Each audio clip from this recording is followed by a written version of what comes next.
छत्तीसगढ़ विधानसभा चुनाव में विधानसभा वार समीक्षा कार्यक्रम किसमें कितना है दम में भिलाई विधानसभा क्षेत्र की समीक्षा वरिष्ठ पत्रकारों के द्वारा। नमस्कार दर्शकों, आप देख रहे हैं पूरब टाइम्स न्यूज़। जैसे कि आप सभी जानते हैं कि विधानसभा चुनाव बहुत जल्द ही छत्तीसगढ़ में होने वाले हैं। भिलाई नगर सीट शुरू से ही एक हाई प्रोफाइल सीट रही है। पूरे छत्तीसगढ़ की नज़र इस सीट पे रहती है। आज हम इस सीट के बारे में समीक्षा करने की कोशिश करेंगे और आज हमारे साथ है पूरब टाइम्स न्यूज़ के प्रधान संपादक मधुजीत लांघिया जी। उनसे हम समझने की कोशिश करेंगे। सर, सबसे पहले आप ये बताइए कि भिलाई नगर चुनाव में, पिछले चुनाव में और इस चुनाव में क्या फ़र्क देखते हैं?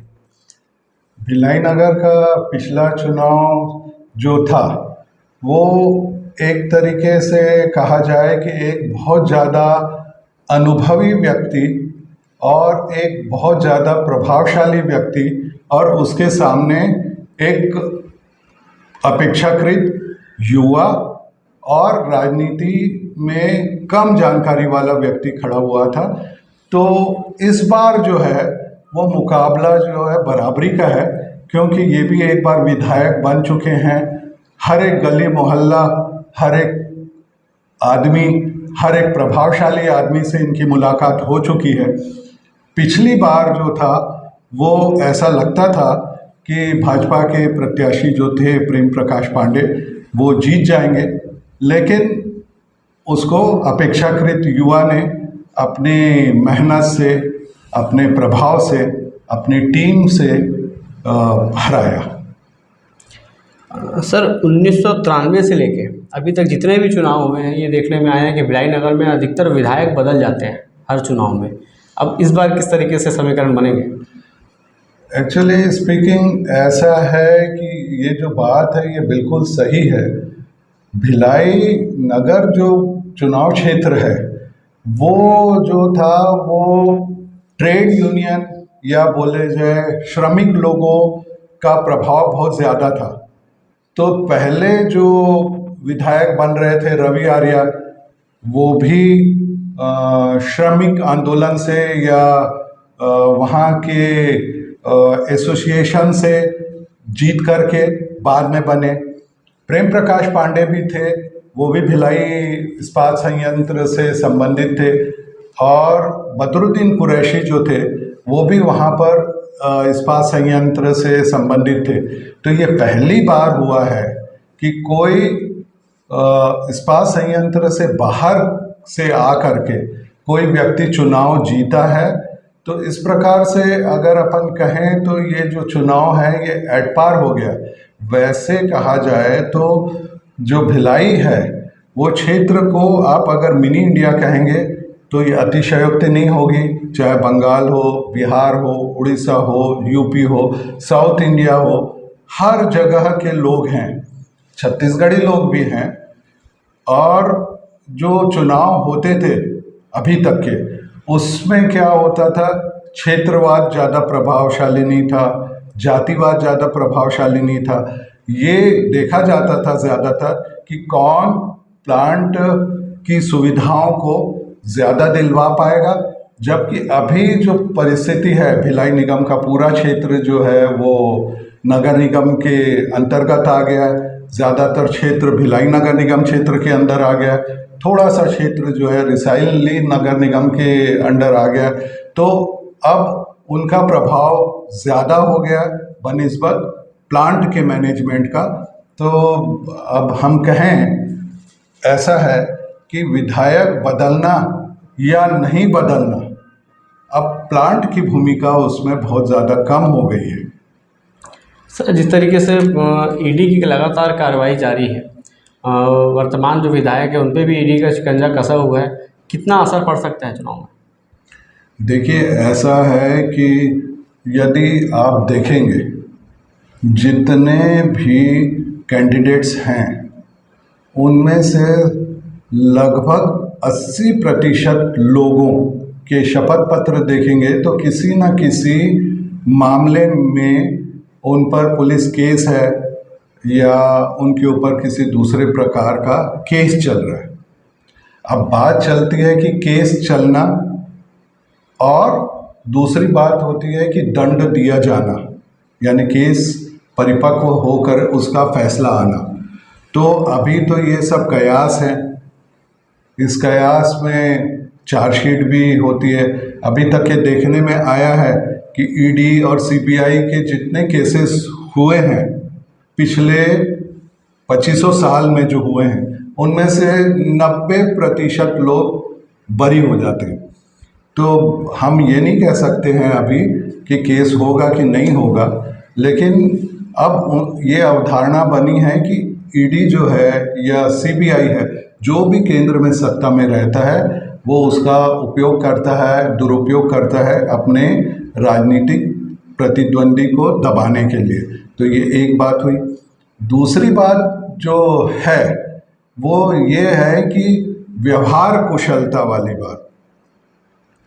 अब क्या हो जाता है कि कुछ इलेक्शन में बड़े मुद्दे जैसे लोकसभा में देश के मुद्दे हो जाते हैं, और अगर अपन बोलें जो पार्षद के चुनाव हैं यानी नगर निगम के चुनाव, उसमें एकदम लोकल मुद्दे हो जाते हैं, और विधानसभा जो है बीच की होती है, तो उसमें कुछ मुद्दे जो है केंद्र से भी रिलेटेड होते हैं, राज्य से भी रिलेटेड होते हैं, और नगर निगम से भी रिलेटेड होते हैं। तो यहाँ पर जो है ईडी का प्रभाव इस वक्त जो है केवल एक तरीके से अखबारों के लिए सुर्खियाँ हैं, विरोधी पक्ष के लिए एक हिम्मत देने वाला औजार टाइप का है, लेकिन देवेंद्र यादव जो हैं उनके लिए इस पर कोई प्रभाव पड़ता हुआ नहीं दिखाई दे रहा है। पिछली बार कांग्रेस की एक लहर थी, इस बार के चुनाव में क्या लगता है? मंत्रियों को, बड़े बड़े राजनेताओं को हरवा दिया था उस लहर ने, और देवेंद्र यादव जो है बहुत कम वोटों से यहाँ पर जीते, तो थोड़ा बहुत लहर का असर भी होगा। लेकिन एक बात बिल्कुल क्लियर है कि भिलाई नगर का जो क्षेत्र है उसमें किसान या उस तरह के कम पढ़े लिखे लोग जो कि किसी भी प्रकार की घोषणा से ज़्यादा प्रभावित होते नहीं हैं, यहाँ पर लोग सोच समझ करके वोट देते हैं। आपने पहले बताया कि जैसे हर बार विधायक बदलते हैं, तो यहाँ के लोग जो हैं वो ऐसे व्यक्ति को पसंद करते हैं जो विनम्र हो, अहंकार मुक्त हो। जैसा ही वो व्यक्ति 5 सालों में अहंकार युक्त होता है तो उसको कुर्सी से उतार देते हैं। आप देखिए, अगर हम बात करें दोनों के पॉलिटिकल कैरियर की, तो प्रेम प्रकाश पांडे सन 1993 से या कहा जाए 1990 से लगातार 93 में जीते, फिर 98 में हारे, फिर 2003 में जीते, 2008 में हारे, 2013 में जीते, 2018 में हारे। तो कहीं ना कहीं ऐसा है कि या तो उनका विरोधी प्रतिद्वंदी या उनकी कोई खामी जनता को दिखती होगी जिसके कारण वो हार रहे होंगे। अब देवेंद्र यादव की यदि हम बातचीत करें तो वो भी छात्र राजनीति से आए जिस प्रकार से प्रेम प्रकाश पांडे आए थे, लेकिन वो एनएसयूआई की राजनीति से आए और वो लेट आए। जब समय बदल गया था, उस समय जो था विरोधी पक्ष जो होता था वो बहुत ज़बरदस्त ढंग से विरोध प्रदर्शन वगैरह ज़्यादा करता था। अब जो हो गया है, सॉफ्ट पॉलिटिकल फेस को जनता ज़्यादा पसंद करने लगी है।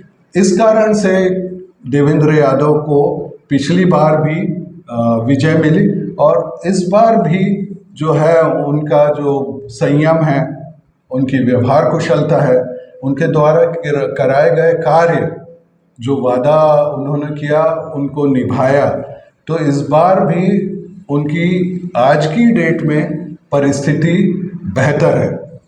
अब बात होती है नारों की, बात होती है बातचीत की, लेकिन मैं ये कह सकता हूँ आपको कि प्रेम प्रकाश पांडे जी के अपने कार्यकाल हुए, उन कार्यकालों की अपनी उपलब्धियाँ भी हुई, लेकिन बहुत सारी चीज़ें ऐसी थी कि जिसमें उनका रवैया जो था नकारात्मक था या उसमें अकड़ थी। इस वक्त देवेंद्र यादव भी विधायक है, लेकिन उनमें थोड़ा सा लचीलापन है। अब ये भी कहा जा सकता है कि पहचान के हिसाब से या लोगों की मानसिकता के हिसाब से यही वो भिलाई नगर विधानसभा क्षेत्र है जहां देवेंद्र यादव जीते, और यही वो भिलाई विधानसभा क्षेत्र है जहां पर से भाजपा के कैंडिडेट जब संसद का चुनाव हुआ तो भारी मतों से आगे थे। मतलब भारी मतों से यानी 2-4-10 हज़ार मतों से नहीं, उससे भी ज़्यादा मतों से आगे थे। तो वो डिफरेंस जो है वो पार्टीगत होगा ऐसा तो दिखाई नहीं देता मेरे को। ये डिफरेंस जो है वो व्यक्तित्व वर्सेस व्यक्तित्व का है। तो ये देखने वाली बात होगी कि प्रेम प्रकाश पांडे अपने व्यक्तित्व को किस प्रकार से प्रेजेंट कर पाते हैं।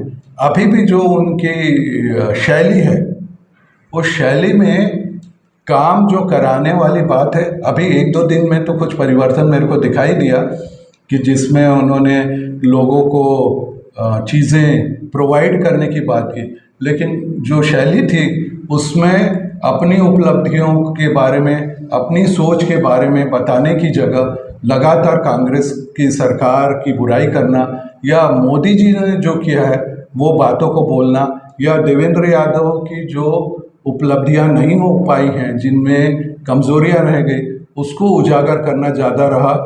भिलाई नगर की जनता जो है अन्य पूरे राज्य की दूसरी जनता से ज़्यादा शिक्षित है। उनको ज़्यादा फर्क पड़ता है कि कैंडिडेट जो है अपने बारे में, क्षेत्र के विकास के बारे में किस तरह की बात करता है। उसमें अहंकार तो नहीं है, उसकी व्यवहार कुशलता तो है, उसमें विनम्रता तो है। तो अब ये एक बड़ा फैक्टर है जो इन दोनों के हार जीत के बीच में फैसला करने वाला है। सर, विधानसभा भिलाई नगर जो विधानसभा क्षेत्र है इसमें 2 क्षेत्रों में ये बटा हुआ है, एक पटरी पार, एक टाउनशिप एरिया। टाउनशिप एरिया में एक संपन्न और पढ़ा लिखा वर्ग रहता है और पटरी के उस तरफ एक गरीब तबका रहता है। किस प्रकार से बैलेंस बना पाएंगे विधायक पद के प्रत्याशी इसमें? एक्चुअली स्पीकिंग ऐसा है कि भिलाई की जब आप डेमोग्राफी देखेंगे तो जिस समय प्लांट बसाया गया था तो पटरी के पार की जो पूरी प्लानिंग थी वो प्लांट ने की थी, और पटरी के दूसरी तरफ जो था वहाँ पर लेबर लोगों को बसावट की गई। लेबर के अलावा बहुत सारे व्यापारी वर्ग के लोग आ गए, बहुत से पुराने बाशिंदे थे वो उस तरफ आ गए, क्योंकि वो वाली जगह जो थी उसका ज़्यादातर हिस्सा जो था वो किसी भी प्रकार से अधिग्रहित नहीं था, वो फ्री होल्ड था। तो इस कारण से ये जो फर्क दिखाई देता है वो है पटरी के इस पार अधिकतम जनसंख्या जो है वो पटरी के प्लांट की तरफ वाली है, और खुर्सी पार छावनी ऐसा कुछ एरिया है जो कि जिसमें डेंस पॉपुलेशन है, यानी वहाँ पर लोग ज़्यादा हैं, क्षेत्र कम है। तो ऐसा कहा जा सकता है कि पटरी के इस पार वाले जो पहले थे वो एक तरफा कुछ लोग भाजपा को देते थे, कुछ क्षेत्र वाले कांग्रेस को देते थे, जबकि पटरी के इस पार वाले यानी कि प्लांट साइड वाले वो तय करते थे कि कौन जीतेगा कौन हारेगा। हमसे बात करने के लिए बहुत बहुत धन्यवाद सर। तो आज आपने देखा भिलाई नगर विधानसभा क्षेत्र के बारे में जो हमने समीक्षा की। आने वाले समय में और भी विभिन्न विधानसभा क्षेत्रों की समीक्षा भी आपके सामने लाएंगे। बने रहिए पूरब टाइम्स न्यूज़ के साथ। धन्यवाद।